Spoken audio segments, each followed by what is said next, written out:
Jim, how about tied to the whipping post? I don't know. There you go. Remember, you got a white gray here.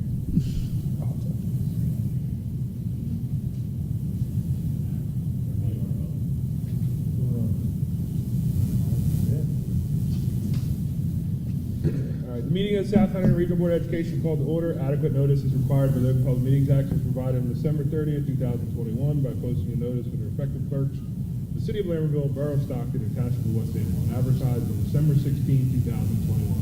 The Hunterdon County Democrat and Trenton Times newspaper. Everyone please stand for the flag.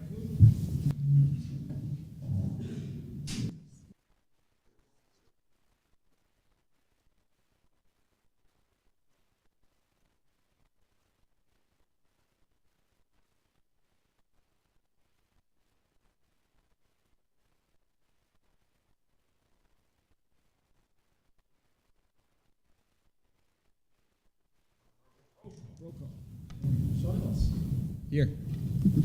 Here. Here.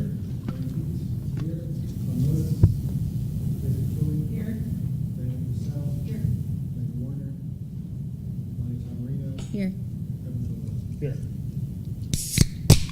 All right, moving on. PTO, PTA, LAF update. Anybody from the PTO here that wants to give an update?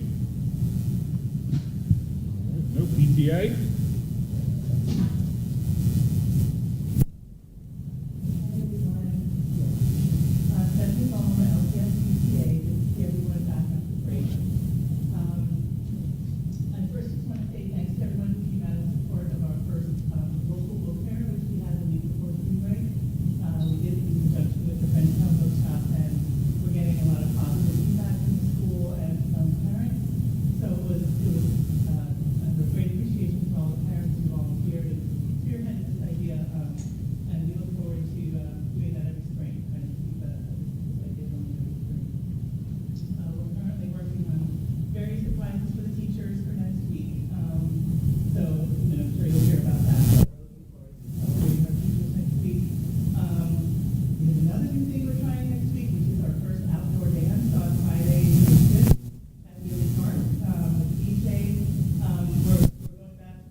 LAEF? Michael, did you want to do an update? Yeah. Yep, PTO. Nope.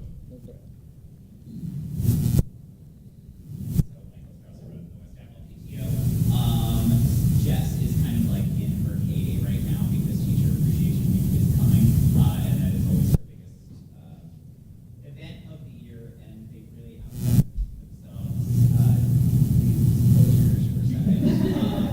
So they have some great things happening for our teachers. There's going to be yoga class, meditation, sound bath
I wanted to make a comment about the book fair. Okay, Yeah. Yeah, so I did want to thank the PTA for all the work that they did on the local book fair. Stephanie. I'm sorry, you sat down before I got to thank you. I really do think that that was an amazing event. We know that the pandemic has hurt a lot of small businesses, and I know that it was additional work, but supporting and working with a local bookstore, that was really very meaningful, and the kids loved it. So I was very grateful for that.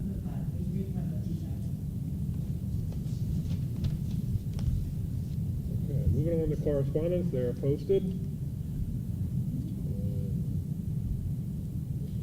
Committee members, moving on approval of the minutes, need a motion? So moved. Second. All those in favor? Aye. Any opposed? Any abstentions? Motion carries 7-2. Okay, we're moving over to report superintendent. We'll be discussing the budget, so we will have a specific public comment just for items related on the budget once the presentation is complete. Only budget item, only on the budget itself. No other items. We will have another public comment on that for anything that you'd like to say. Shoot up. Yeah, so this is our public budget presentation hearing. So the goal tonight is to present the budget for the 2022-23 school year, and then for the board to eventually vote upon that.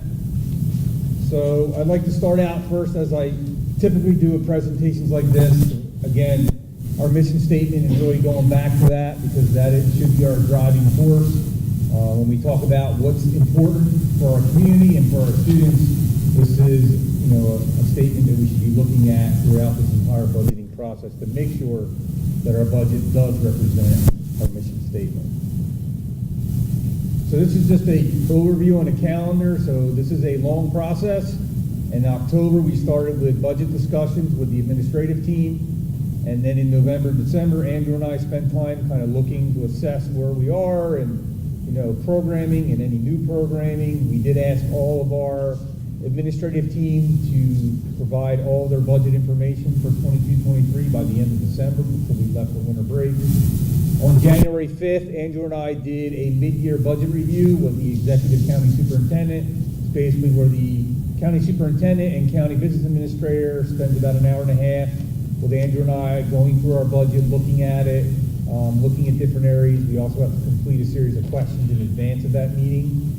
Then on February 17th, we did a preliminary budget review with our Board of Ed Finance Committee.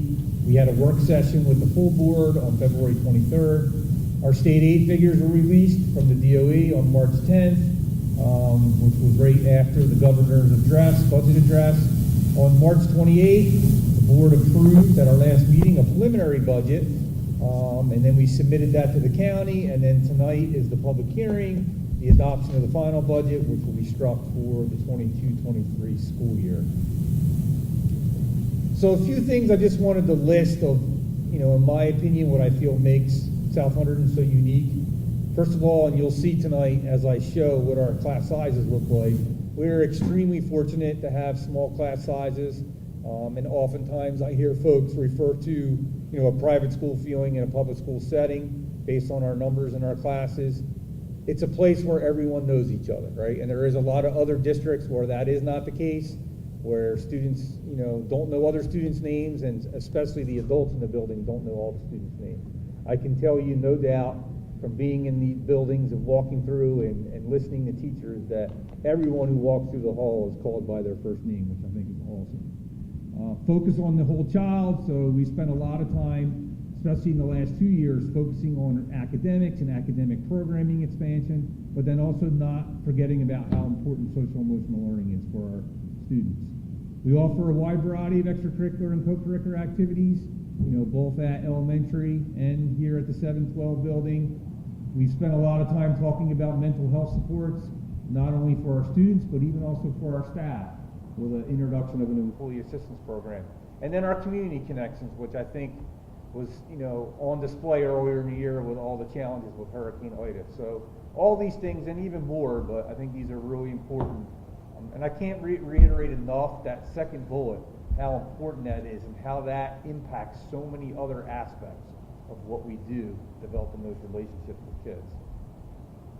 When we talk about a school budget, it really should be a planning tool that reflects what we value as a district. We need to make sure that we're fiscally responsible to our community. And we also have to take into consideration any risk management with facilities, especially because we do have 2 facilities for the time being over the next year or so, which are older and in need, obviously, of improvement. So we have to consider that as we develop our budget. What do we value? You know, providing academic opportunities for all of our students and extracurricular and co-curricular. As I mentioned before, developing the whole child and also supporting our staff. It's really important that we provide our staff development and the opportunities not only in-house, but to attend professional workshops. And obviously that's something kind of that was on the back burner over the last year or 2 because of COVID, but now we're starting to have those opportunities again. Long-term planning for our academics and our staffing.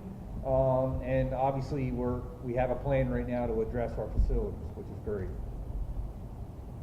So just a reminder on some quick terminology when it comes to school budgets. First, we have our general fund, so that's the amount of money that you'll see that we need to really pay all our bills and make sure that we can run everything and all of our programming. We have our tax levy, which is obviously the impact on the taxpayer. We have debt service, which is our mortgage, which we're going to talk about tonight. Fund balance or surplus, so basically if we have money left over, and we'll talk about what that looks like and how much money we're going to be rolling into next year's budget. Then we have what's called a bank cap. So each and every year a board has the ability to raise the budget up to 2%. If the board decides not to go up to 2%, they can bank that for future use up to 3 years. So right now we do have a bank cap amount of $17,343. We are not using that in this year's budget for 22-23. It stays on the books and then would expire after 23-24. Capital reserve is all of our planning for our big facility projects, maintenance, things along those lines. So a lot of the different things that you'll see me refer to in the slide deck. It will provide ideas on the type of projects we've done in the past for capital reserve, and then also the projects that we'll be doing in the future. And then equalization rate is basically a formula. It's not a formula that we utilize, that we develop. It's a formula that's developed literally within our tax assessor's office. And we'll talk a little bit about how that works, and that determines, as far as each municipality, the share of taxes. So key factors that affect the budget. We are in the people business. That's what we are in education. So you will see about 76.3% of our budget has an increase of over 2%, and that's involved with staffing and benefits. Just something to note, we currently are in negotiations with our largest bargaining unit. We're not settled yet, so that's something we have to take into consideration. Special education programs and services and costs, our extracurricular and co-curricular activities, maintenance and operations. So you're probably all aware that fuel and energy has had significant increases, especially over the last month or so, and that's probably going to continue. Transportation, so South Hunterdon is no different from everyone else where there is a shortage of bus drivers.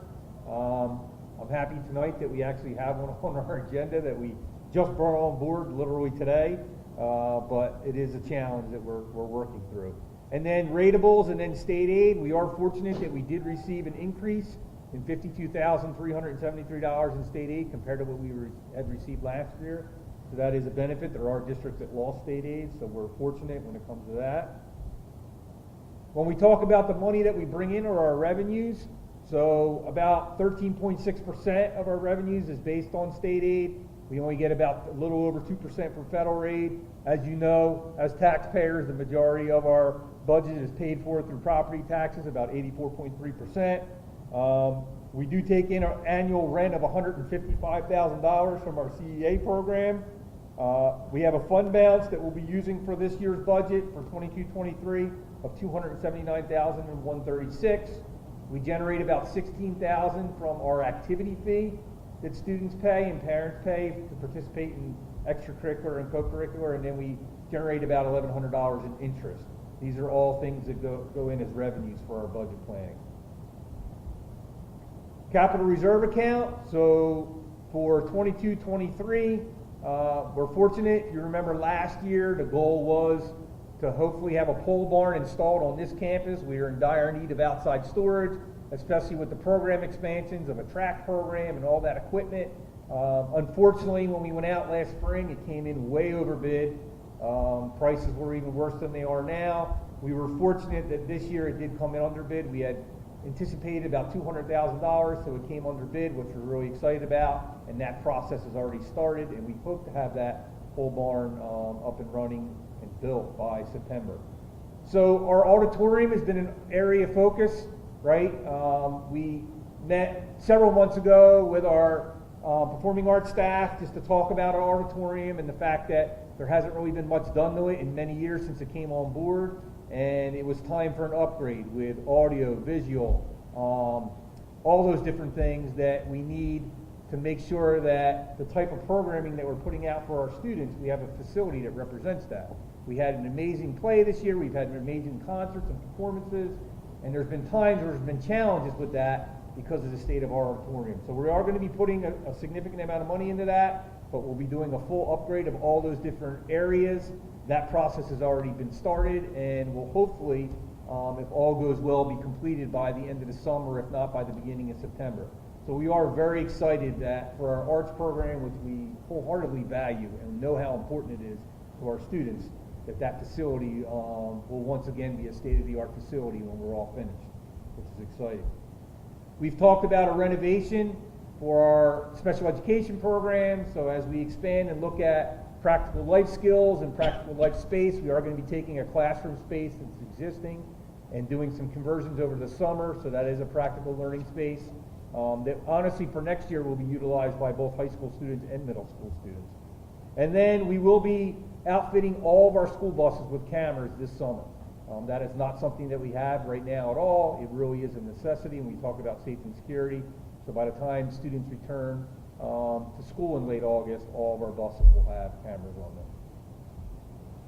This is kind of the pie chart and just a breakdown where all the money goes. You'll notice kind of the common theme as you go around, is people for a lot of the programming that takes to run a school district and an educational program. So what does this budget include? Well, it maintains all of our small class sizes, which I'll show. We're very excited about the preschool program as we continue to expand. We are expanding. We're going to have 45 seats for free preschool next year, which is awesome. We'll continue to expand upon that in the years to come. We're going to be offering AP Environmental Science for the first time. We're going to continue to expand our cybersecurity program, expansion of our academy program for special education students. We're going to be introducing a K-12 therapy dog program, which I'm really excited about. The first cohort of training is actually going to start in the summer and go through most of next year. And the goal will be that we will have a therapy dog in each one of our buildings, which I think is going to be awesome to kind of help supplement our counseling program and a lot of other things. I'm also excited to announce that we are going to be including a late bus for extracurricular activities. We're still working on what the timing of that will be in the afternoon and how many days a week, but we have heard feedback from students that they've been prevented from participating in extracurricular activities because of transportation. When we talk about equity and the barriers that we're examining, there is a perfect example of one. So we are going to be able to utilize our budget and also some SHRSD funding that we've received to help fund a late bus for extracurricular. So we'll have more information on that as we get to the summer months. Additional mental health supports and training for both our students and staff. I've mentioned in the past before, we're going to be training all of our staff in mental health first aid, which I'm really excited about. All of our athletic offerings will be maintaining 7-12. We're going to continue with some of the equity work that we've been working over the last couple of years. We're going to support the findings and the recommendations of our ESL program review. So we had a significant ESL program review this year. Our curriculum committee of the board saw the results of that at our last meeting. The board has seen the report. Dr. Murphy will be here at our May meeting presenting those results to the public and sharing recommendations moving forward with professional development and some other ideas. So again, the budget supports that. And then our next program review is going to be pre-K-12 special education. So we will be doing similar as we've done in the last 2 years. Remember, my first year on board, we did the college planning process. This year we did ESL, and then next year special education. That will start in September, go all the way through the entire school year, and then there'll be a report out at some point this time next year. So a lot of different pieces as far as the budget is concerned. I want to go back to and highlight, and we did this mid-year in January, but I think it's important to mention again, when we talk about return on investment for the community and what are we getting based on our budgets, and I tried to narrow this down. If you remember, that presentation was many slides, just to kind of look at all the different things that our budget has supported and the many different things in the many different areas. I mean, obviously, the work we've done to address our facilities and the referendum and what's coming down the road. I mentioned the preschool program. I've heard nothing but positive feedback about the review of our college planning process and the changes that have been made in that area. I think similar this time next year with the ESL and the changes that we make there. We've done a ton of program expansion in a lot of different areas, including the dual enrollment program with Seton Hall, which we have students taking advantage of. I mentioned the district equity work, and then all the facility, right, through our capital reserves, whether it's the track or the soccer field or irrigation. We've done scoreboards, major security upgrades at this building. You know, I already mentioned about the auditorium, so a lot of different things, the mental health supports, technology, right, hotspots. There's not a student or a family in this district that now does not have internet access, which I think is a huge accomplishment. That's no longer a barrier, again, as we talk about our equity work. Cybersecurity. A big kudos to Vince Cifelli and our technology department and partnering with Know Before, and now we have two-factor authentication. We're doing training with staff to make sure, as you know, especially right now, cybersecurity and cyber threats are at an all-time high, so we want to make sure we're protected. We can't forget about our sustainability awards and the great work that our green teams have done, and our buildings receiving sustainability awards. And then a focus has really been communication, whether it's the establishment of our district parent council, which is in year 2, streaming of all of our board meetings so folks that are home can watch, board docs, which I think is a much more user-friendly platform than we've had in the past, the monthly newsletter, which I think has had a great kind of refacing this year with a lot of video and different pieces that go along with it, as well as our website upgrade. So again, trying to streamline as much communication as we possibly can to parents. So when we look at class sizes, and we focus in on next year. So we look at the Lambertville School. Keep in mind, as a reminder, we're going to be housing all 3 of the preschool classes at the Lambertville School. So you will see right now our goal is there'll be 45 students. There'll be 3 classes of 15 students. I think the last that I had checked, I think we were in the upper 30s for enrollment. So we still probably have 5 or 6 seats that are left, and I'm sure they're going to be filled, if not by the beginning of the year, as the year goes on.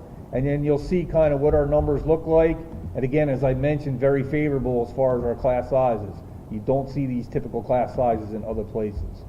And then when you scroll down and I look at West Anwell, you can kind of see what our numbers are right there. We're monitoring this kindergarten class. Right now we're only at 1 section. We'll see if we wind up getting up in the 20s, whether or not we need to have a second section. But again, the numbers are very favorable coming in for next year of class sizes. And then when you look at just when we start talking about middle school, high school, and see where our numbers are, we know we have kind of the bigger class that's coming in. The 6th grade class that's coming in next year is 7th grade. And you can see what our 9th, 10th, and 11th, 12th look like. Oops, sorry about that. And what our numbers look like. So again, overall, pretty favorable. And as we move forward and look at the new reconfiguration, this is something that we'll be kind of taking a look at, you know, of how our sectioning plays out. So things that we don't control are the ratables, all right? So, you know, the total estimated value of all taxable properties in each of the municipalities. So when you look at, you can see that the ratables have gone up for West Anwell and Lambertville, have gone down slightly for Stockton. And again, that's not something we control. It's determined by the Hunterdon County tax assessor. And then when we talk about equalization, so this is the formula that's utilized that basically determines what each municipality contributes towards our overall tax levy. So you can see the breakdown for Lambertville, Stockton, and West Anwell, which has been pretty similar. It goes a little, you know, up and down depending upon the year. And again, that formula. And then this is always one that I like to show. We continue. This is definitely a list you want to finish towards last at the bottom, not at the top. So you can see, although Tewksbury slid in there, we're still at the bottom 4, which is great as far as the overall school tax rates, where you can see some other areas are much, much higher than we are. So that's a huge positive. So this is it, the tax levy. So basically, we're recommending to the board to raise our tax levy to 2%. You can see that since we do have a drop in our debt service, and that percentage increase has gone down, the total tax levy, rather than have a 2% increase, is actually 1.85, which is even lower than last year. And what you'll also notice is at the bottom that the referendum debt is not included in next year's budget. And the reason why is because we have not been able to get our bonds as of yet, right? Obviously, you know there's an issue where there's litigation. Until that litigation is resolved, we can't secure the bonds. I talked about this at our last meeting. So we are at the point now that even if we secure the bonds by July, it's too late to have them in for the 22-23 school year. Now, the negative of that is I shared at our last meeting about interest rates and the fact that they're going up. The positive of that is, if we want to look at a positive, is that we will probably now, since it's not going in next year's budget, we will not start paying back on the referendum more than likely until July, August of 2023. Why is that a benefit? Well, as you know, we have carrying existing debt referendum. Originally, when we kind of shook this out, it was probably going to be a 3-year period where we were carrying double debt. The first referendum from many years ago and the new referendum. Now it's probably going to be 2.5 years to maybe even closer to 2 years.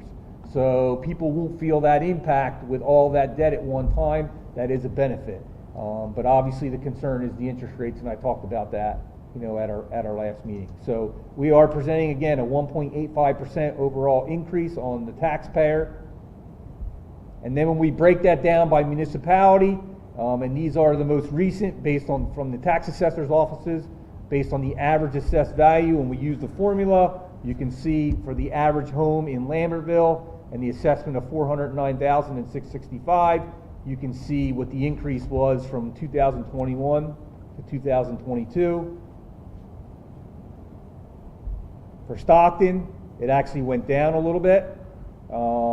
If you look at the formula, 364,800 using the average assessed value. And then for West Amwell,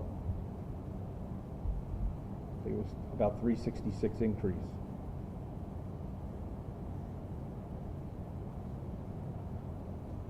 All right, and that's our budget for the 2022-2023 school year. So before we open it up to open public comment, I'd like to see if the board had any questions or comments.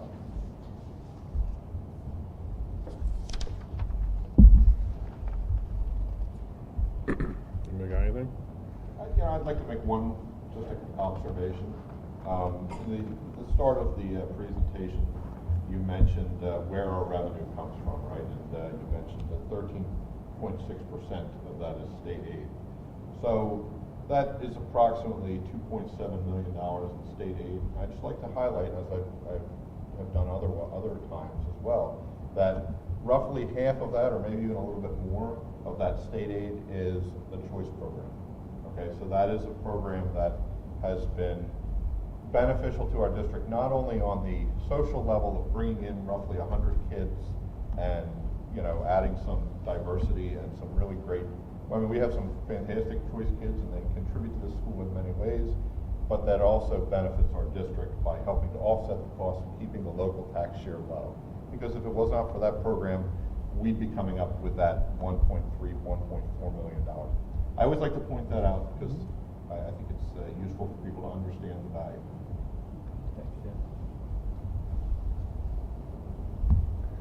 Everybody got anything else? No? Sounds good. Tony, Anthony, and Andrew, thank you very much for all the work you do on the budget. I know it's a crazy time of the year, so we appreciate all your hard work and very well done. So thank you. Thank you. All right. Open it up to public right now. Public comment just on the budget. All right, public comment just on the budget. If anybody'd like to say anything about the budget, please call them on up.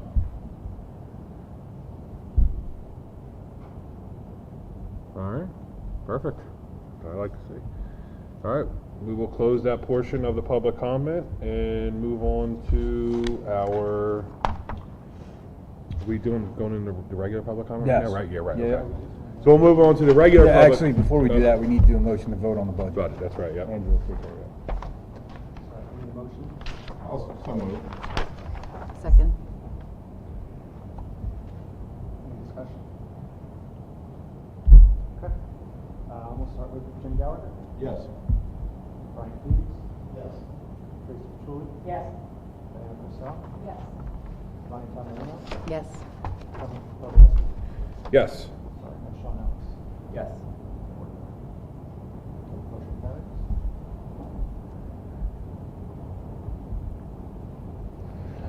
All right, we're going to move on to the public comment, where you can address and make any comments on anything on our agenda or anything you'd like.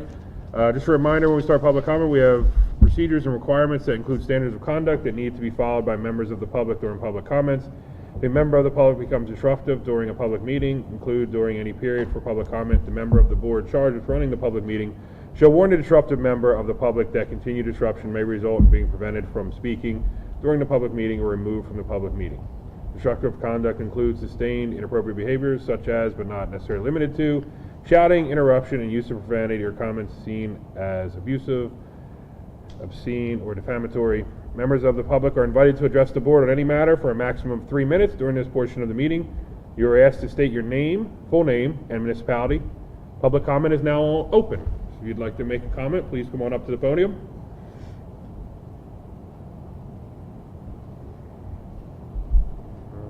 I have Sure. one.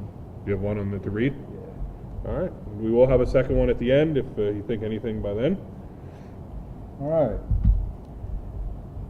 So the one is from Jen Andrioli, lives in West Amwell. The proposal, I'm assuming she means budget, includes a review of the special education program. What would be the cost in reviewing the program, and will that be completed by a consultant? If so, was an internal audit review done identifying an issue in the program justifying the need for a consultant? Additionally, I see the proposal includes work on equity, as I've asked for in the past. Where is the data gap analysis required by the state necessitating the need for an equity program and expense for continued programming? Last year's budget did not include much needed books. Does this budget include the purchase of new books for our students?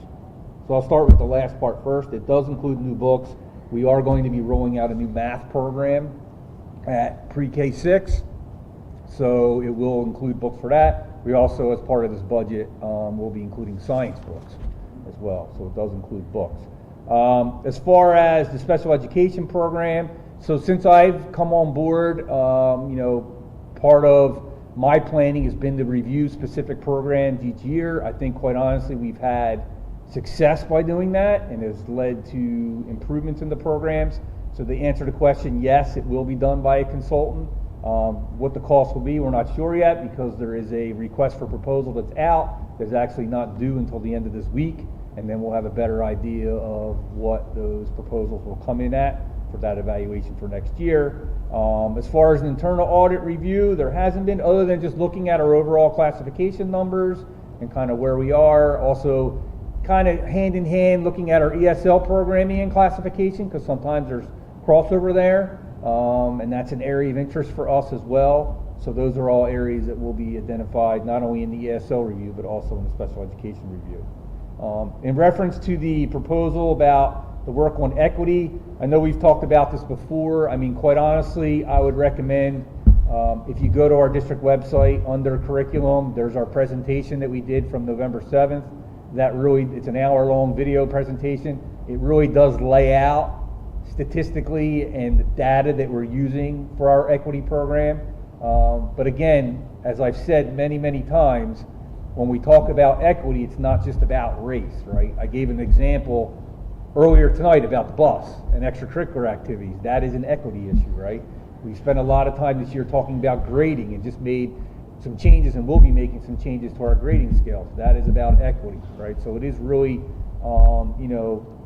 a whole approach to many different things, not just one. So again, I would recommend taking a look at that video, because it really does break down that information. I think that's it for that. Okay. Okay. Public comment is now closed. Moving on to buildings, grounds, transportation, finance, and safety. Diana? So we did meet last Thursday. Tony stole my thunder again and spoke about a lot of the things that we Did I? spoke about. Yeah, Sorry. it's okay, it happens. We talked about the pole barn project, the auditorium project. I think you mentioned the middle school scoreboards as well. Something that wasn't mentioned, we were approved once again to receive that safety security grant from NJ Safe, which is New Jersey Schools Insurance Group. That's our carrier.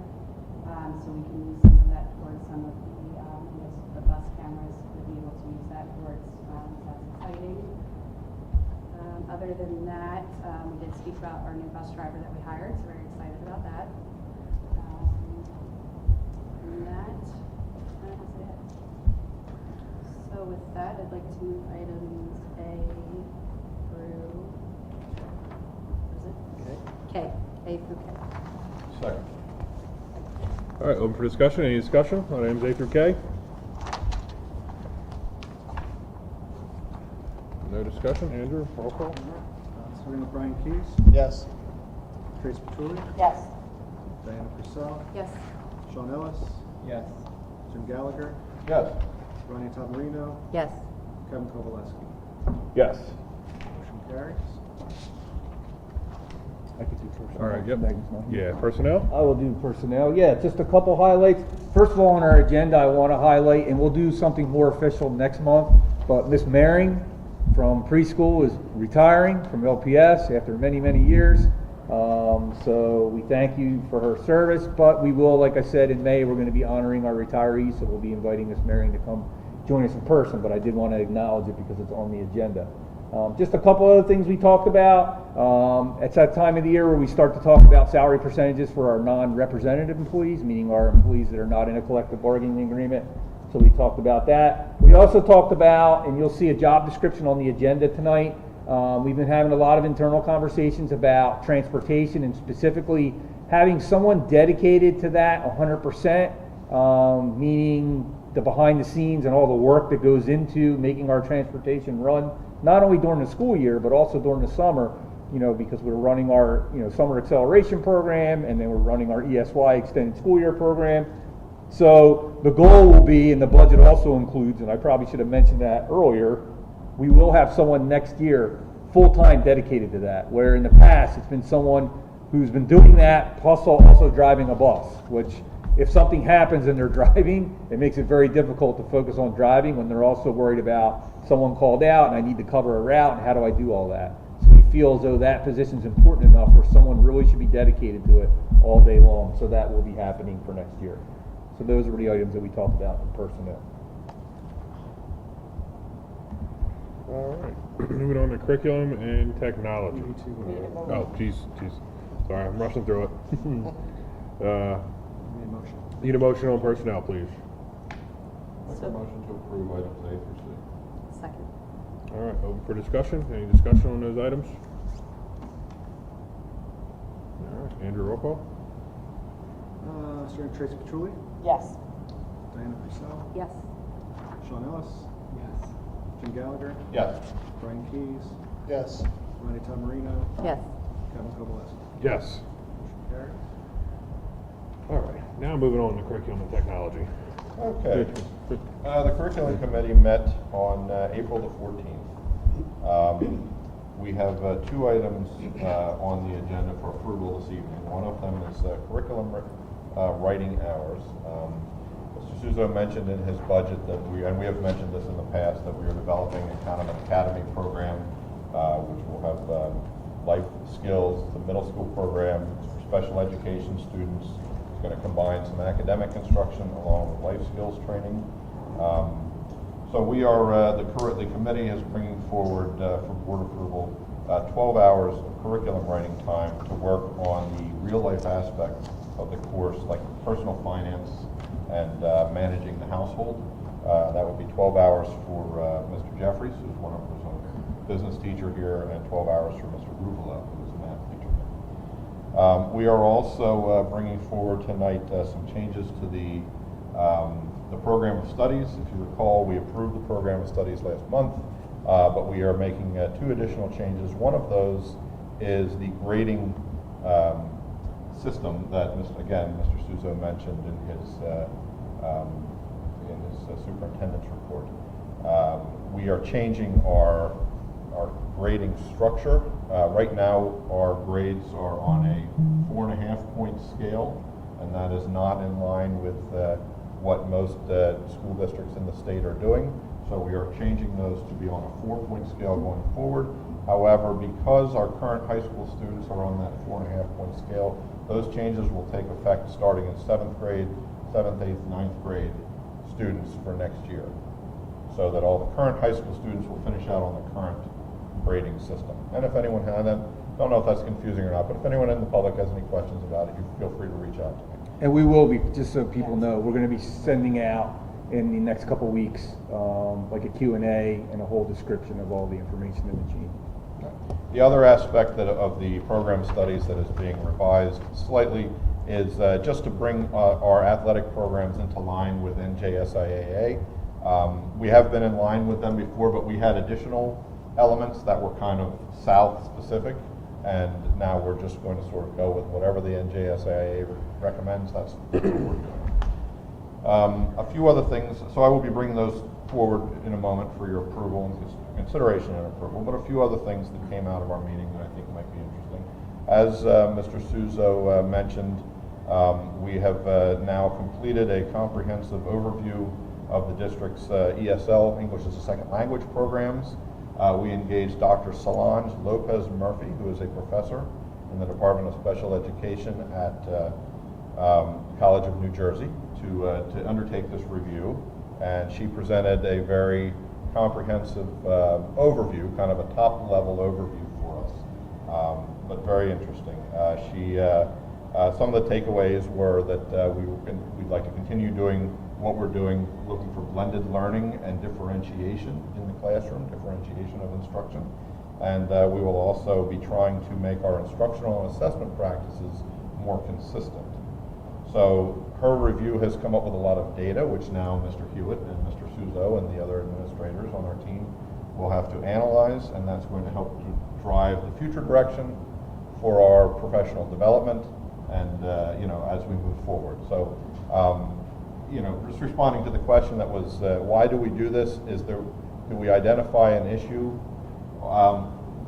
You always can do things better, right? And it always is valuable to get an outsider's perspective to say, this is what we've been doing and how can we improve what we're doing.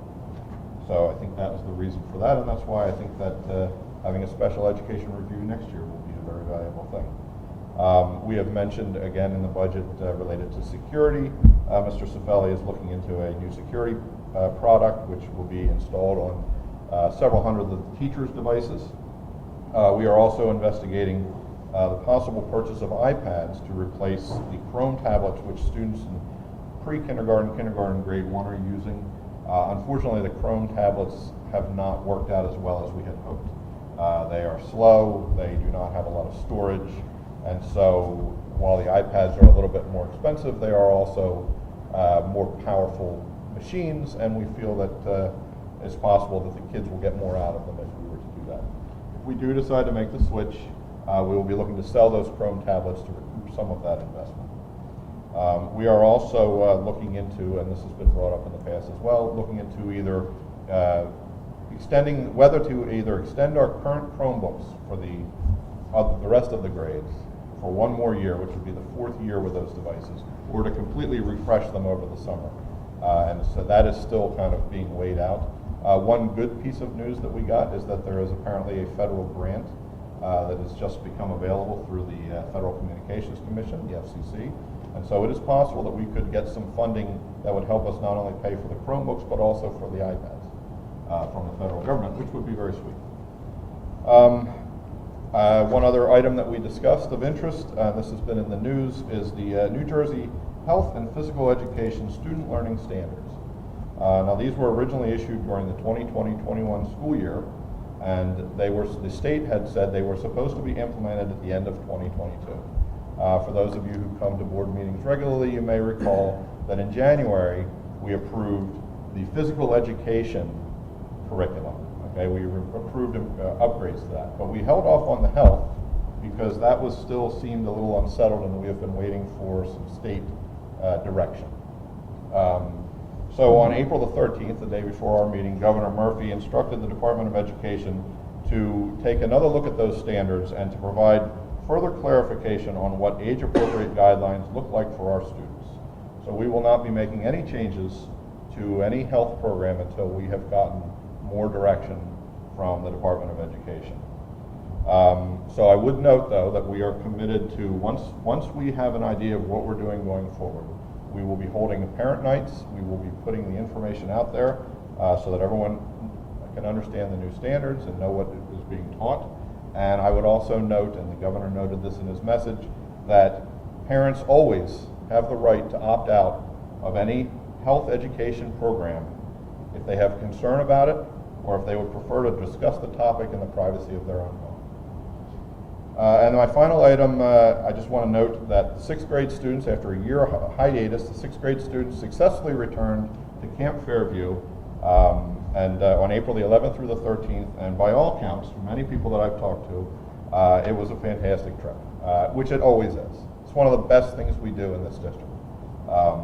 Getting, our kids from our our communities, all 3 communities attend, and we get everybody together. We usually do this in the fall. This year we moved it to the spring, and we will be doing it in the spring again next year. So,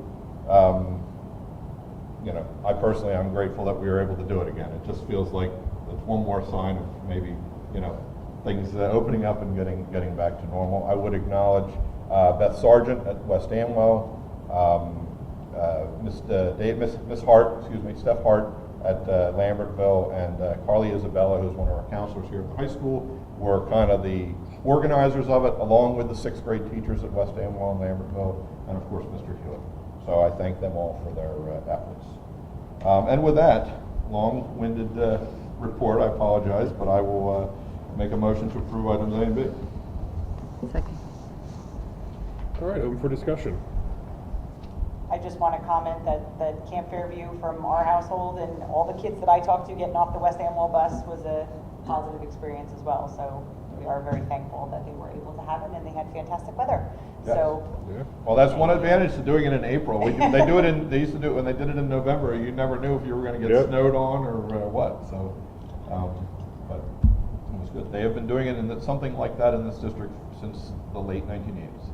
So for a long, long time. Hopefully it will continue. All right. Roll call. Andrew, yep. Diana Purcell, yes. Sean Ellis, Yes. Jim Gallagher, Yes. Brian Keys, Yes. Trace Patchouli, Yes. Ronnie Todd Marino, Yes. Kevin Kowalewski. Yes.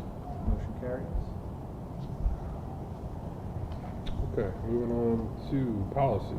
Tracy?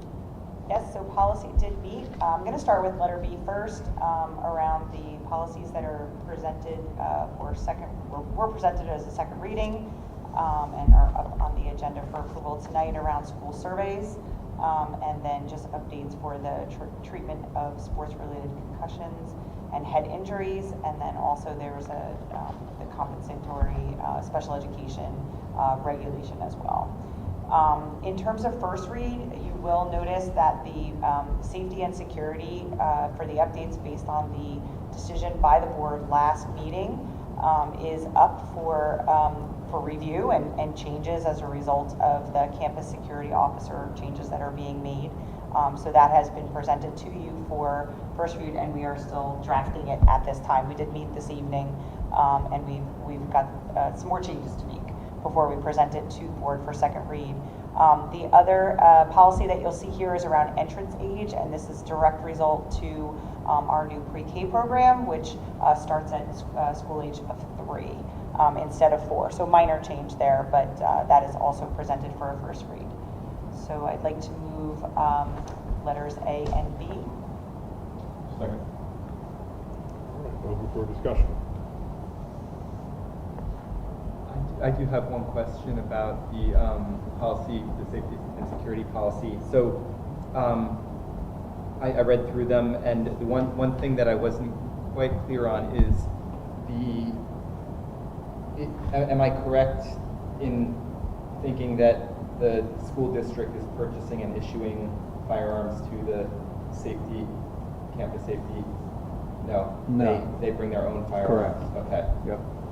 Okay, then that answers my question. I just have one comment about the first one. No, 7446.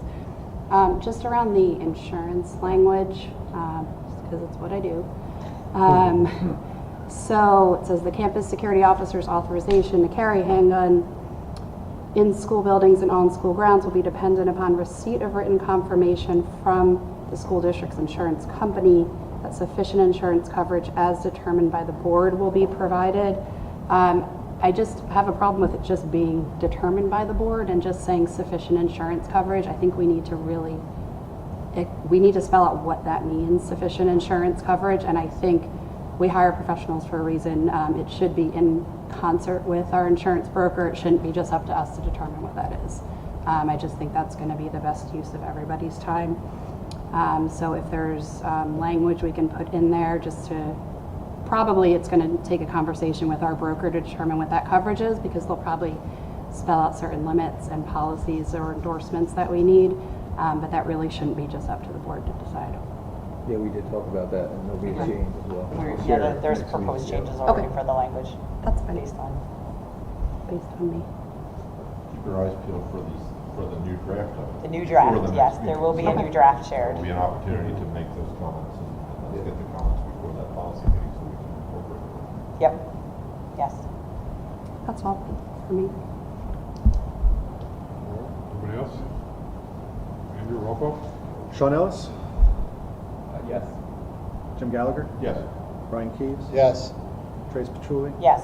Diana Purcell, Yes. Ronnie Todd Marino, Yes. Kevin Kowaleski. Yes. Motion carries. School and community. All right, School and Community met on April 12th. We had a presentation from Macchio's Food Service.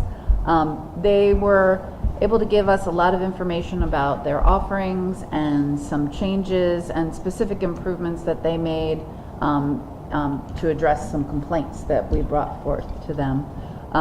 For one of the things that they did was we received a complaint about slow lines and kids not being able to get food before the end of the lunch period. So they added some equipment and reconfigured the lines, and then they timed those lines in order to make sure that the flow was working much better. They also will be doing a lot of different presentations, including New Jersey Fresh Farm to School events and having guest chefs. And there was a lot of improvements to their website. They partner with NutriSlice website, and there's information about menus, and it's very accessible information. It's translated in English and Spanish, and it also has information about allergens that's very easy to identify. They also talked about their sustainability efforts, including Meatless Mondays, Garden Tastes events, which is when there's New Jersey produce that's grown in New Jersey that's featured with the kids in different events. And they use local produce, some that they grow themselves, and then they also partner with Zone 7. And they also talked about their recycled plastic packaging and their move to biodegradable packaging in order to comply with recent changes in the polystyrene regulation. And then they also talked about a lot about student and parent education, and I do hope that we'll be able to include them in next year's back to school nights, because there was so much information that really looked like they were improving our offerings, and I think that families would be very excited to learn about those. Just a quick plug for Jersey Fresh. The month of May will be asparagus. So at May 11th will be asparagus for the elementary schools, and May 12th will be for the middle and high school, and then for June it will be strawberries.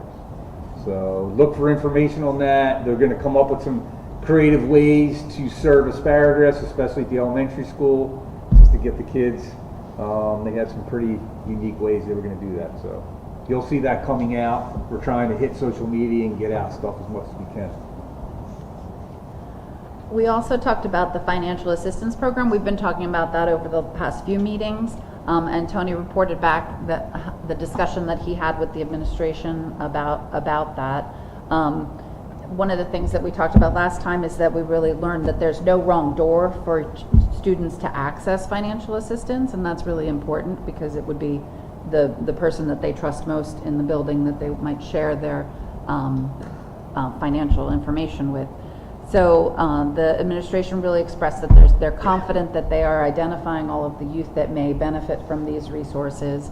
And so one of the things we also talked about was there are outside activities that are promoted through the school, and what can we do to help link families to financial assistance for those programs. For example, like baseball, there is a financial assistance program, but that's not always included in the emails that go out. So we could add that, and then that would help because the school really is a hub for that type of information. We also discussed our board goals about managing controversial topics. I know that there is a training that the New Jersey School Boards Association is offering, and all board members are able to attend that. Tony's also going to look at whether or not there's some resources available for us to utilize at our August board retreat, or perhaps sooner. And we talked a lot about how one of the primary barriers that we experience is social media, and how can we as a board really help to address areas where there's misinformation or confusion that's being expressed on social media. And we know that the district does a lot of work in terms of doing these parent meetings and recording different events in order to help inform the public. And if the board can work together to expand the distribution of the information that the district is putting out to help educate the community, then that would helpfully dispel some of the misinformation that is sometimes comes up on social media. And we talked about inclusive language and practice review, and how there can very often be almost like an audit where you're looking at language and processes that may present as barriers to certain populations. And Tony indicated that currently we don't have a formal mechanism, but some people on the staff are very good at identifying that. So we're just going to look at that more and see if there's any way to make that a little bit more formal. And that was it. Nothing to approve.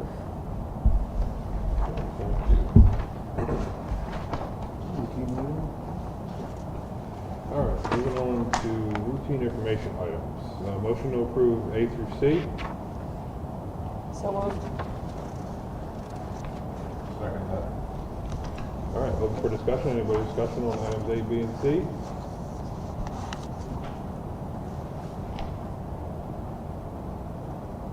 The corrected one was the May date, right? Was that the corrected one? No, it was for Rosh Hashanah. Oh, that's right. That's right. Yeah. And there was an August date that was wrong. Yeah. Okay. These can be done with a voice vote. What's that? These can be done with a Yep. voice vote. Yep. Yes. All those in favor? Aye. Any opposed? Any abstentions? Motion carries.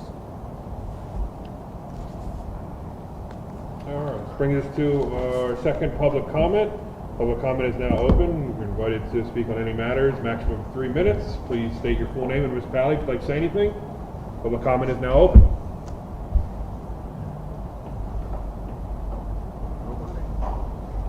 Even you, Michael? No? Good. All right, we got one taker. Yeah, you can stand there if you want. Andrea Little Yeah. from West Daniel Township. I missed the first 2 What? minutes. The microphone. Yeah, Can't you say got that. Sorry, Andrea. Trying to be fair. Not for us.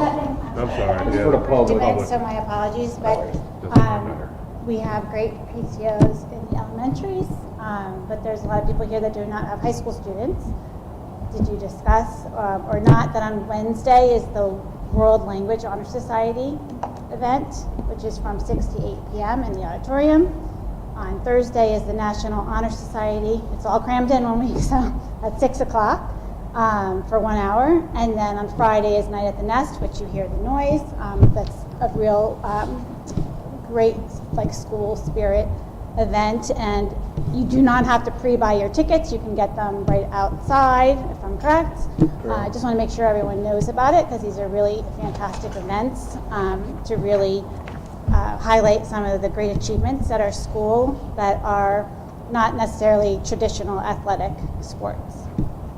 So, thank you. Thank you. Thanks, Andrea. Andrea, thank you for mentioning Night at the Nest, too. I know. Yes. That's That's a another, big another one. sign that I think the world is maybe returning to something of normal, because Adults that 10 one hours, we've missed students for 5 2 hours. years now, right? So, Yeah. the kids, the seniors this year did this as Outside, freshmen. which is great. And so, Yes. and the sophomores and juniors have never done it, so, No. you know, it's gonna be great. It's a great event. Yeah. It's a lot of fun. Friday and Saturday night. So we just need to bring back like field days, and hopefully you'll do some stuff for seniors like you did last year. It was really great that you did it for seniors. And then, since I have a second, for anyone that has a senior here, I really highly recommend that you bring back talking about those achievements at graduation, like where people might be going into the service or school or workforce, because they're all something to celebrate. And last year we were really remiss at doing that, and I think the community as a whole really loves hearing what kids are good, like going about into the new life. So it's a great celebration for graduation. So anyway, thank you. Thank you. Thank you. All right. Anybody else? All right. Second part of public comment is now closed. We do have a need to go into executive session. Need a motion? So moved. Second. We'll be discussing Haven negotiations, I believe. All those in favor? Aye. Any opposed? Any abstentions? We will be taking no action. No action after we come out. Yep. Session. And how long do we expect?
Aye. Any opposed? Any abstained? All those, I'm sorry, the motion to adjourn? So moved. Second. All those in favor? Aye. Any opposed? Any abstained? Last thing I'll just say, if you haven't filled out the Google form for the retreat, please do that. I only have about 4 people that did it so far, so we can lock in that date.